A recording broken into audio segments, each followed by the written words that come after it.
हाँ, तो class 9th ICSC में उस समय आप लोगों को बता रहा था पंक्चुएटर्स के बारे में बेटा, कि पंक्चुएटर्स क्या होते हैं और इनको किस तरह से हम लोग यूज करते हैं, ठीक है ना। तो देखिए पंक्चुएटर्स के बारे में क्या दिए हुए हैं कि punctuators are also called separators. Means punctuators कहिए या सेपरेटर्स कहिए, एक ही चीज होती है। पंक्चुएटर्स और सेपरेटर्स जनरली आपने इंग्लिश लैंग्वेज में भी यूज किए हैं, ठीक है ना, कि क्या पंक्चुएटर्स होते हैं और क्या सेपरेटर्स होते हैं। तो आपने पढ़ा होगा कि जैसे फुल स्टॉप होता है वो एक पंक्चुएटर होता है, लेकिन जो कॉमा होता है वो एक सेपरेटर होता है। तो ठीक है ना। तो इसी तरह से यहाँ पर कंप्यूटर में भी कुछ पंक्चुएटर्स और कुछ सेपरेटर्स होते हैं जिनके बारे में आप पढ़ेंगे। ठीक है, सबसे पहले यहाँ पर दिया हुआ है सेमीकोलन। सेमीकोलन के बारे में दिया है the most commonly use separator in Java is semicolon. It is use to separate statements. ठीक है, कि जावा में यूज होने वाला सबसे कॉमन सेपरेटर जो है वो सेमीकोलन है और इसका यूज किया जाता है स्टेटमेंट्स को सेपरेट करने के लिए। तो आप समझिए ये सेपरेटर कैसे काम करता है। जैसे मैंने आप लोगों को जावा में कुछ प्रोग्राम्स पढ़ाए थे, तो मैंने आपको बताया था कि मान लीजिए जैसे आपने क्लास बना ली तो ठीक है, फिर आप नीचे आए, आपने अपना मेन मेथड लिखा कि पब्लिक स्टैटिक वॉइड मेन, ये आपने लिखा। फिर आपने यहाँ पे आके फिर आप नीचे आए और आपने टैप किया और उसके बाद आपने यहाँ पर आकर सपोज दैट कुछ वेरिएबल्स ले लिए, जैसे इंट ए comma B comma C comma D, इस टाइप से आपने कुछ सेपरेटर्स ले लिए। ठीक, अब मैं इस प्रोग्राम को बस यहीं पे क्लोज किए दे रहा हूँ। ठीक है, उससे आगे मैं भी नहीं कुछ लिखने जा रहा हूँ, मैंने इसको यहीं पर क्लोज कर दिया। तो आप यहाँ पर अगर आप देखिए तो ये प्रोग्राम जो है, इस प्रोग्राम में लिखते समय मैंने लिखा इंट ए comma B comma C comma D और उसके बाद सेमीकोलन लगा दिया। मान लीजिए कि इसके बाद मैंने एक अगली लाइन और लिखी इंट एक्स कॉमा वाई। तो यहाँ पर हर लाइन के बाद अगर मैं सेमीकोलन लगा रहा हूँ तो इस सेमीकोलन का मतलब ये है कि ये वाली लाइन जो है इंट ए comma B comma C comma D वाली लाइन यहाँ पर एंड हो गई है। Semicolon means this line ends here. You can say this line or statement.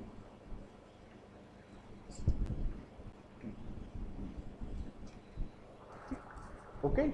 So semicolon means this line or a statement ends here. In programming books you will generally read it as a statement, कि हम लोग जो भी लिखते हैं वो एक statement होता है। तो सेमीकोलन मीन्स ये स्टेटमेंट यहाँ से एंड हो गया और अब ये जो नीचे int x comma y start हुआ है ये एक नया स्टेटमेंट, ठीक है ना। तो सेमीकोलन जो है वो यहाँ पर एक पंक्चुएटर का काम कर रहा है, जो एक लाइन को एंड करने का और दूसरी लाइन को स्टार्ट करने का काम कर रहा है, ठीक है ना। सेमीकोलन मीन्स यहाँ से एक लाइन फिनिश हो गई। उसके बाद आप आगे देखिए, अगला दिया हुआ कॉमा।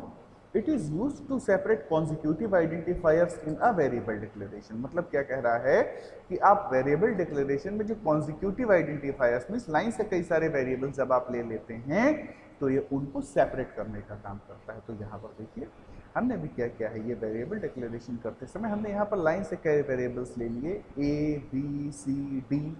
तो यहाँ पर ये जो है ये इन सारे variables a b c d को सेपरेट करने का काम कर रहा है। So this is working as a separator, this comma. Okay, now look at the next thing. It's telling about the curly braces. Curly brackets are used to define a block of code in the Java program. They are also used to initialize the values of arrays. तो बेटा ये जो ये चीज़ कह रहा है use to initialize the value of arrays, अभी हम लोग इस चीज़ के बारे में नहीं पढ़ेंगे, ये हम लोग 10th में पढ़ेंगे। तो आप इस एरेज को छोड़िए, ऊपर वाली लाइन आप समझिए। Curly brackets are used to define a block of code in the program. देखिए कैसे ये कर्ली ब्रैकेट्स यहाँ से स्टार्ट हुए और ये वाला कर्ली ब्रैकेट जो यहाँ से स्टार्ट हुआ ये यहाँ पर आता है। इसका मतलब क्या हुआ कि इन दोनों कर्ली ब्रेसेस के बीच में जो लिखा गया है वो क्या है, एक ब्लॉक ऑफ कोड है, ठीक है ना। इन कर्ली ब्रेसेस को देखिए, ये यहाँ से ओपन हुआ है, यहाँ पे क्लोज हुआ है, और इसके बीच में ये जो लिखा गया है, what is this? This is code. तो कर्ली ब्रेसेस के बीच में जो कुछ भी लिखा जाता है that is known as a block of code.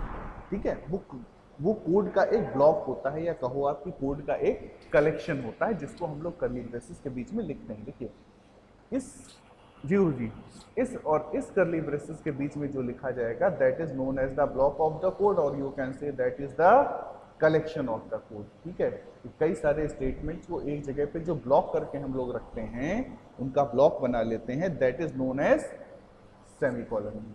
इसको हम लोग सेमीकोलन कहते हैं। That is known as the block of code or the collection of the statements. This is known as the collection of statements. Next topic is parenthesis braces. Parentheses are round braces are used to define methods. Means parentheses are used to define methods. So look at here. When I have written here the main code, then I have put the parenthesis after the main. What is main? Main is here all our main method. Okay, main जो है यहाँ पर वो हमारा main method है। और जैसा आपने पीछे डेफिनेशन में पढ़ा कि पैरेंथेसिस और round brackets are used to define methods, तो यहाँ पर हमने क्या किया है, मेन के बाद पैरेंथेसिस लगाए हैं। क्यों लगाए हैं? क्योंकि पैरेंथेसिस का मतलब ये है कि हमारा मेन जो है वो हमारा मेन मेथड है। ठीक है ना, इसीलिए मेन के बाद ये पैरेंथेसिस ब्रेसेस लगे हैं। बेटा हमेशा याद रखिए, इन प्रोग्रामिंग अगर कहीं पर भी आपको ये पैरेंथेसिस लगे दिख जाते हैं, तो इन पैरेंथेसिस का सीधा सा मतलब है METHOD। इन पैरेंथेसिस का मतलब होता है मेथड। जहां पर भी ये पैरेंथेसिस लगे हैं मतलब वो चीज एक मेथड है। ओके, उसी तरह से ये कर्ली ब्रेसेस जो होते हैं ये कहीं से ओपन किए जाते हैं और फिर कहीं पर क्लोज किए जाते हैं। ठीक है ना, तो कर्ली ब्रेसेस जहां से ओपन करके जहां पर भी क्लोज किए जाते हैं उनके बीच में सब कुछ जो कुछ भी आप लिखा हुआ पाएंगे, this all thing is known as the block of code. इस पूरी की पूरी चीज को हम लोग कहते हैं ब्लॉक ऑफ कोड। जो भी कर्ली ब्रेसेस के बीच में, कर्ली ब्रेसेस के बीच में जो कुछ भी लिखा जाता है that is known as the block of, उसको हम ब्लॉक ऑफ कोड कहते हैं। ठीक है, इसके बाद आइए आगे की चीजें आपको बताते हैं। ठीक, ऐसे यहाँ पर स्क्वायर ब्रैकेट्स के बारे में दिया है कि square brackets are used to declare arrays, तो ये जब आएगा तब इसके बारे में बताएंगे। बेटा डॉट या period operator, the period operator in Java is used to access member variables and methods. It is also used to differentiate between the package name from some package name and the class names. ये package name, class name उसको separate करने के लिए use किया जाता है, लेकिन इसका डिटेल यूज आपको मैं आगे बताऊंगा। फिलहाल आप समझिए आप इसका यूज कहाँ करते हैं। जब आप लिखते हैं system.out.println, तो यहाँ पर आप इस पीरियड ऑपरेटर का यूज करते हैं। इसका क्या यूज होता है ये मैं आपको आगे बताऊंगा जब मैं आपको पैकेजेस वगैरह के बारे में और बता दूंगा। ठीक है ना, चलिए, तो ये हो गया इनका यूज। इसके बाद हम लोग आगे अगले टॉपिक पे आते हैं। अगला टॉपिक है हमारा ऑपरेटर्स। ऑपरेटर्स बेटा बिल्कुल उसी तरीके से आप समझिए जैसे कि आप मैथमेटिक्स में ऑपरेटर्स यूज करते हैं। सर ने कहा दो नंबर्स को आप, जैसे सर ने कहा कि भाई दो नंबर्स हैं ए और बी, आप ए और बी को ऐड करिए, तो सर ने कहा ए और बी को ऐड कर दिए, तो आप तुरंत क्या करते हैं, आपने तुरंत लिखा ए प्लस, तो आपने ए और बी को क्या कर दिया, अगर आपने ए प्लस बी लिखा दैट मीन्स आपने ए और बी को क्या कर दिया, ऐड कर दिया। ओके, बट जब आपने ए और बी को ऐड किया तो यहाँ पर आपने जो प्लस का साइन यूज किया, this is known as operator.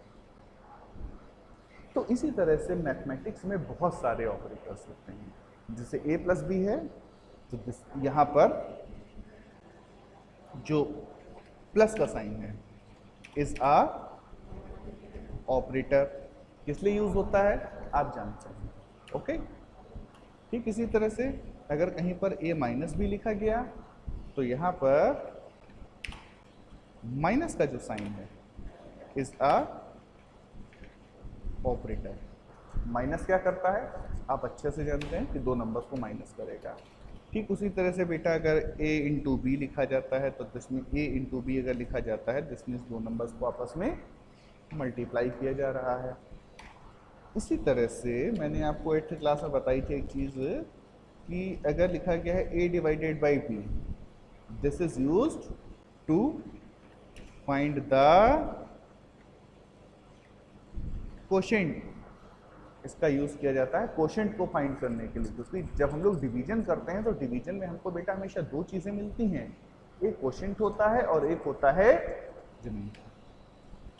तो ये जो डिवीजन ऑपरेटर है इसका यूज किया जाता है कोशेंट को फाइंड करने के लिए। लेकिन अगर आप ये यूज करते हैं परसेंट का साइन, जिसको आपने अभी तक परसेंट का साइन जाना है, here this percent is known as modulus operator. Okay, in computer this is known as modulus operator and is used to find the remainder in a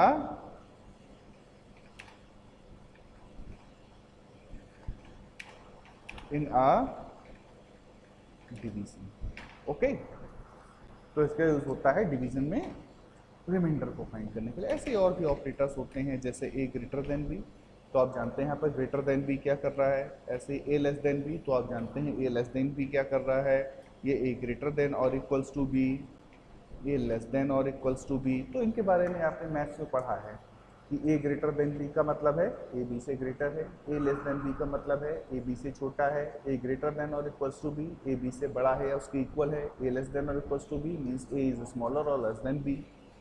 तो इस तरह से ये सभी ऑपरेटर्स जो होते हैं ये वर्क करते हैं, ठीक है ना। उसके बाद ये ऑपरेटर्स होते हैं। ऑपरेटर्स की भी बेटा अलग अलग कई सारी कैटेगरीज हैं। जैसे जैसे आगे आगे कैटेगरीज आती रहेंगी मैं आपको इन सभी कैटेगरीज के बारे में बताऊंगा कि ये क्या होती हैं इनकी कैटेगरीज, ठीक है ना। फिलहाल आप इस वीडियो में इतना रखिए, अगले वीडियो में मैं आपको फिर कुछ चीज़ें बताऊंगा।